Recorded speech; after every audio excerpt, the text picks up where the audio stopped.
হযরত বেলাল যখন মদিনায় 6 মাস পরে ঢুকতেছে, বাচ্চারা কান্নাকাটি করতেছে, দৌড়ে মার কাছে যায় বলে, মা পাঞ্জাবি গায়ে দাও, টুপি দাও, মসজিদে নববীতে যাব। কেন এমন অসময়ে মসজিদে নববীতে যাবে? আজান হয় নাই।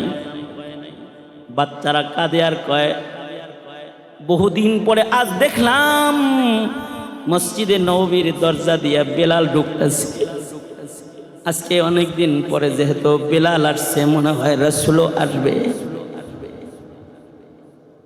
বাচ্চারা দৌড়ায় মসজিদে গেছে, যায় দেখে বেলাল রওজাতুন নবীতে দাঁড়ায় দাঁড়ায় কাঁদতেছে। সবাই মিলা বেলালকে বলে, বেলাল 6 মাস হয় আপনার আজান শুনিনি, একটু আজান দেন। হযরত বেলাল বলে, আমি আজান দিতে পারবো না। হাসান হুসাইন এসে বলে, বেলাল একটু আজান দেন, আপনি আজান দিলে আমরা নানার কথা স্মরণ করব। সবার অনুরোধে হযরত বেলাল মসজিদের মিনারায় দাঁড়ায় গেছে। বেলালের আজান শুনে নারী পুরুষ গোটা মদিনা মসজিদের নববীতে চলে এসেছে। হায় রে, বেলাল আসছে, না জানি রাসূল আসছে। আর বেলাল আজান না দিলে আজান আকাশে যায় না। লোকটা কালো, কিন্তু আল্লাহর কাছে মাহবুব। কিসের কারণে? জবানের কারণে, কলবের কারণে। সাঈদ ইবনে মুসাইয়িব বলে, আরেকটা কালো মানুষ হলেন হযরত উমরের গোলাম। এক হাবশা কালা গোলাম হযরত উমরের ছিল। এই গোলাম এত দামি ছিল যে অন্ধকারে হাঁটলেও তার সামনে তার লাঠির আগা দিয়ে আলো বাইর হইতো, কুদরতি আলো বাইর হইতো। সাহেবে কারামত বুজুর্গ ছিল, কিন্তু কালো। এজন্য আল্লাহ পাক বলেন, কামিয়াব হইতে চাও, কালা হইলেও অসুবিধা নাই, বেলালের মতো গোলাম হইলেও অসুবিধা নাই, লুকমানের মতো গোলাম হইলেও অসুবিধা নাই, উমরের কালা গোলামের মতো গোলাম হইলেও অসুবিধা নাই, টাকাবিহীন হইলেও অসুবিধা নাই। একটা কাজ কইরো, কাদ আফলাহা মান তাযাক্কা, তোমাদের কলবকে তোমরা পরিষ্কার করো। যারা কলব সাফকারী, পরিচ্ছন্নকারী, তারা কিন্তু কামিয়াব। তাদেরকে পছন্দ করে আসমানের মালিক আল্লাহ নিজে। দিল হলো এমন একটা পেয়ালার নাম, দিল কলব এমন একটা পেয়ালার নাম, যার ভেতরে দুই জিনিস রাখা যায় না। দিলের ভেতরে যদি আল্লাহকে রাখা হয় তো গায়রুল্লাহ বের হয়ে যায়, আর দিলের ভেতরে কেউ যদি দুনিয়াকে রাখে তো আল্লাহ বাইর হয়ে যায়। এজন্য দিলের ভেতরে জিকিরের মাধ্যমে যারা আল্লাহ বসাবে, যাদের দিলে আল্লাহ আল্লাহ পাকের মোহাব্বত বসা যাবে, তারা হয় আল্লাহওয়ালা। আর যারা আল্লাহওয়ালা হয়ে যায়, দুনিয়ার হায়াতে তাদের কোনো চিন্তা নাই, আখিরাতের জন্য তাদের আর কোনো পেরেশানি নাই। লা খাউফুন আলাইহিম ওয়ালা হুম ইয়াহজানুন, তাদের না কোনো ভয় আছে, না কোনো চিন্তা আছে। আল্লাহওয়ালা হওয়া, আল্লাহওয়ালা হওয়া, আল্লাহওয়ালা হইতে দাওরায়ে হাদিসে 1 নম্বর হওয়া লাগে না। আল্লাহওয়ালা হইতে মুফতি সাহেবের সনদ লাগে না। আল্লাহওয়ালা হইতে জহিন হওয়া লাগে না। আল্লাহওয়ালা হইতে সুন্দর চামড়া লাগে না, হাতের লেখাও সুন্দর হওয়া লাগে না। আল্লাহওয়ালা হইতে সুন্দর একটা দিল লাগে, কলব লাগে।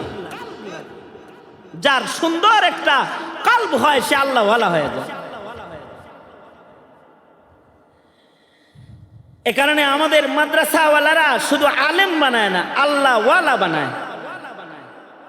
শুধু ইলম শিখায় ছেড়ে দেয় না, অনেক জানে, এই ইলমের বস্তা দিয়ে দিয়া ছেড়ে দেয় না। ওর কলবের ভেতরে আল্লাহর মোহাব্বত, দ্বীনের মোহাব্বত, ধর্মের মোহাব্বত, ইসলামের মোহাব্বত, আমলের মোহাব্বতকে ঢুকায় দেয়, তখন তার দিল প্রস্তুত হয়ে যায়। দিল, কারণ এই দিল নজর করে চায়া চায়া দেখে কে? তোমরা আমার কথা শোনো নাই মনে হয়। তোমার আমার দিল চায়া দেখে কে? জোরে বলো, আরো জোরে করে বলো। চেহারা দেখে কে? চেহারাটা দেখে কে বলো? হ্যাঁ দেখি, চেহারা দেখে কে? চেহারা দেখে হলো আমাদের চেহারা দেখে যাদের চোখ আছে তারা, এরা আমার চেহারা দেখে। কিন্তু আমাদের কাল যেটা, এইটা কেউ দেখতে পারে না, এটা একজন দেখে। তিনি কে? আমার দিলে কি আছে এই খবর কেউ জানে না, একজন কেরামান কাতিবিনও জানে না দিলের ভিতরে কি আছে। কেরামান কাতিবিন জানে তখন যখন আমি কোনো কাম করি, যদি ভালো করি তখন ভালো রেও, আর যখন খারাপ করি তখন মুরব্বী। বুঝছা? এর আগ পর্যন্ত ওরও খবর নাই। কিন্তু একজনের কাছ থেকে আমার দিলের হালত গোপন নাই। কে তিনি?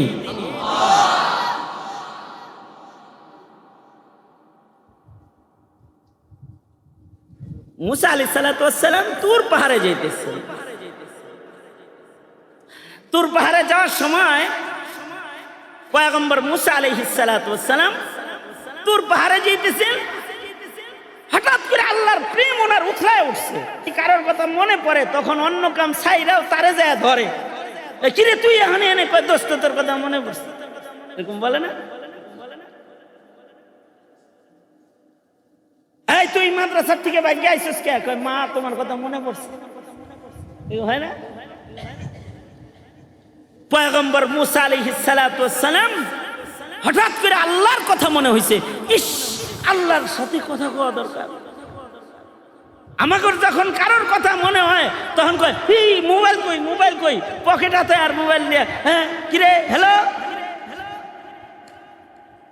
মনে হইছে আর পকেটের মোবাইল হাতে রয়েছে।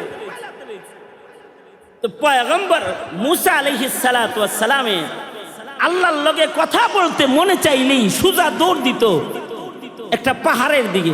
সেই পাহাড়টার নাম কি?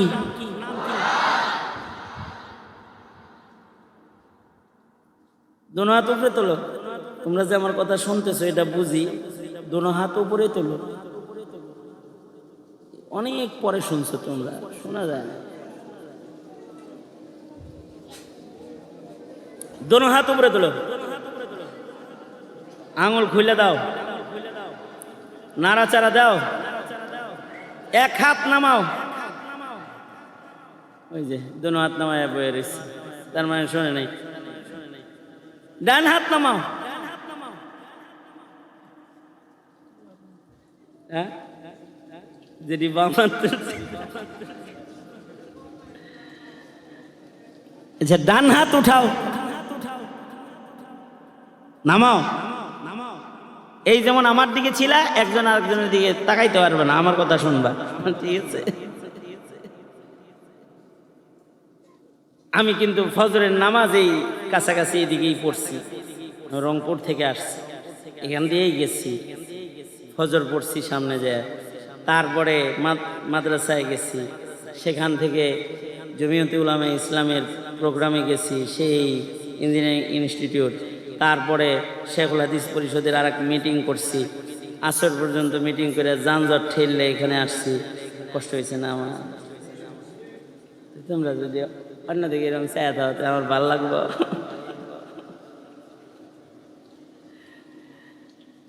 কি বলতেছিলাম? মুসা আলাইহিস সালামের আল্লাহর লগে কথা কইতে মনে চাইলে, আমরা কথা কইতে মনে চাইলে মোবাইল হাতে লই, ওনার কথা কইতে মনে চাইলেই কই দৌড় দিত? তুর পাহাড়ে। এবার তুর পাহাড়ে দৌড় দিচ্ছেন। তুর পাহাড়ের কাছাকাছি যখন গেছেন তখন পয়গম্বর মুসার কলবের ভিতরে হঠাৎ করে নিজের বিবি বাচ্চার মোহাব্বত উতলায় উঠছে। আয়া বললাম আশা তো নিজের ইচ্ছায়, যাওয়াটা তো আল্লাহর ইচ্ছায়। কয়দিন রেখে দেয় আমারে তার তো ঠিক নেই। বাড়িতে খাওয়ান দিয়ে আসলাম না, কি খাইব ওরা, কেমনে চলবো, ভিতরে ভিতরে কলবের ভিতরে ভিতরে চিন্তা করতেছে। পয়গম্বর তোর পাহাড়ে গেলে আল্লাহ তাআলা পয়গম্বর রে বললেন, পয়গম্বর আয়া যেহেতু পড়ছ, হাতে তো একটা লাঠি তোমার আছে, এই লাঠি দিয়ে তোমার সামনে যে পাথরটা আছে এটার একটা বাড়ি দাও। মুসা আলাইহিস সালাতু ওয়াস সালামের হাতের লাঠি অঙ্গর হুজুরদের হাতের বেতের মতো না, যেটা পাথরে বাড়ি দিলে লাঠি ভেঙে যায়। পয়গম্বরের লাঠি হলো মুজিজার লাঠি, এটা আজব লাঠি, এটা ওনার নবুয়তের দলিল। এটা পানিতে বাড়ি দিলে রাস্তা হয়ে যায়, পাথরে বাড়ি দিলে ঝর্ণা প্রবাহিত হয়ে যায়। পয়গম্বরের লাঠি হাত থেকে ছেড়ে দিলে সাপ হয়ে যায়। নিজের হাতের লাঠি হাতে লইয়া জাদুঘরদের মোকাবেলায় গেছি। আল্লাহ বলে, মুসা হাতের লাঠিটা জাদুঘররা রশি ছাড়ছে, তুমি তোমার হাতের লাঠি ছেড়ে দাও। আজব লাঠি পয়গম্বর ছেড়ে দিয়েছে, সাথে সাথে এটা এত বড় এক আজদাহার সাপ হয়ে গেছে যে নিজের লাঠি সাপের আকৃতিতে দেখা পয়গম্বর মুসা জাদুঘরদেরকে ভয় দেখাইব কি, নিজেই ভয় পেয়ে গেছে, নিজেই ভয় পাইছে। উনি যে ভয় পাইছে এটা উনার দিলেই আছে। আল্লাহ তাআলা উনার দিলের কথাটা জাদুঘরদেরকেও শোনায়া দিলেন, খুযহা ওয়ালা তাখাফ। ভয় তো দিলের ভিতরের জিনিস। আমি ভয় পাইছি কি পাই নাই আমি না জানি, আরেকজন জানবো করতে। ভয়ের কিছু আসারাত চেহারায় আসে, কিন্তু ভিতরে ভিতরে ভয় থাকলে অনেক সময় হুমড়া সুমড়ার মতো কিন্তু দাঁড়ায় থাকে। দিলের জিনিসটা অনেক সময় চেহারা দেখে বোঝা যায় না। জাদুঘররা টের পায় নাই যে মুসা ভয় পাইছে। আল্লাহ নিজেই মুসা আলাইহিস সালামকে বলছেন, খুযহা ওয়ালা তাখাফ। তোমার সাপ দেখা ওরা ভয় পাইছে, কিন্তু সাপের লেন্সাটা যাইতে ধরতে তুমি ভয় পাও না, কিন্তু তুমি ভয় পাবা না। সানুঈদুহা সিরাতাহাল উলা। ধরার সাথে সাথে আজদাহাকে আবার পুনরায় সাপের আকৃতির থেকে লাঠি বানায়, জিম্মা দাড়ি আমার, আমি লাঠি বানায় দেব, এটাকে ধরো তুমি তাড়াতাড়ি। পয়গম্বর ধরছেন, সাপ লাঠি হয়ে গেছে। এই আজব লাঠি, এই লাঠি দিয়া আল্লাহ বললেন, এই তোমার সামনে যে পাথর আছে এটারে বাড়ি মারো। পয়গম্বর হাতের লাঠি দিয়া পাথরে বাড়ি দিলেন, পাথর ভেঙে যায়, দুই খণ্ড হয়ে যায়। পাথরের ভেতর থেকে তার আরেকটা বাচ্চা পাথর বের হয়। আল্লাহ বললেন, মুসা এই পাথরটাকেও আবার বাড়ি মারো। ছোট পাথরটাকে আবার বাড়ি মারছে, তো এটা ফেটে গেছে, এর ভেতরে আরেকটা পাথর বেরিয়েছে। তার মানে পাথর, পাথরের পেটে পাথর, পাথরের পেটে। সব শেষের বাড়িতে যে ছোট্ট একটা সুন্দর সাদা পাথর বের হয়েছে, আল্লাহ তাআলা বললেন, পয়গম্বর এটা কেউ বাড়ি দাও। পয়গম্বরে পাথরকে বাড়ি দিলে এটাও ফেটে গেছে। পয়গম্বর তাকায় দেখি পাথরের পেটে পাথর, তার পেটে পাথর, তার পেটে পাথর, তার পেটে পাথর। এই ছোট্ট পাথরের পেটের ভেতরে সুন্দর একটা বসত বাড়ি আছে, যেই বাড়ির একটা বাসিন্দা একটা পিপিলিকা, পিঁপড়া, পোকা ওখানে বসে বসে